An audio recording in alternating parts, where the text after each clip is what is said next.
పవన్ కళ్యాణ్ ఆంధ్రాలో జనసేన పార్టీతో అధికారంలోకి వచ్చాక డిప్యూటీ సీఎం అయ్యి చాలా పెద్ద పొజిషన్లోకి వెళ్లారు. అయితే ఈయన్ని సపోర్ట్ చేస్తున్న వారితో పాటు ఈయన్ని విమర్శలు చేసేవారు కూడా చాలా మందే ఉన్నారు. అయితే తాజాగా టాలీవుడ్ నిర్మాత చిట్టిబాబు పవన్ కళ్యాణ్ పై చేసిన కామెంట్స్ సోషల్ మీడియాలో సంచలనం సృష్టిస్తున్నాయి. ఓ ఇంటర్వ్యూలో చిట్టిబాబు మాట్లాడుతూ ప్రతిపక్షంలో ఉన్నప్పుడు ఆంధ్రప్రదేశ్లో 32,000 మంది అమ్మాయిలు మిస్ అయ్యారని ఆయన నోటితో ఆయనే స్వయంగా చెప్పారు. కానీ ఎప్పుడైతే అధికారంలోకి వచ్చారో అప్పుడు మళ్లీ ప్రశ్నిస్తే అదంతా ఏమీ లేదు, ఫేక్ అన్నట్లుగా కొట్టిపారేశారు. అంతేకాకుండా కాకినాడలో గంజాయి అమ్ముతున్నారని చెప్పి వాళ్ల పార్టీ అధికారంలోకి వచ్చాక అదంతా డ్రై ఐస్ అంటూ పోలీసులతో చెప్పించారు. అలా తన స్వార్థం కోసమే స్వార్థ రాజకీయాలు చేస్తున్నారు. ఈయన ఓ అబద్ధాల కోరు. ఈయన మాటల్ని నేను ఒకప్పుడు ఎంతగానో నమ్మాను.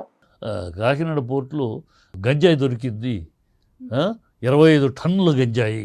సిబిఐ ఎంక్వైరీ తర్వాత ఈ ప్రభుత్వం వచ్చినాక అది గంజాయి కాదు, డ్రై ఐస్ అని వచ్చింది.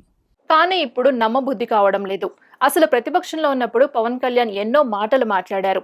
ఇప్పుడు అనిపిస్తుంది అది నాలుక లేక తాటిమట్ట అంటూ వివాదాస్పద వ్యాఖ్యలు చేశారు.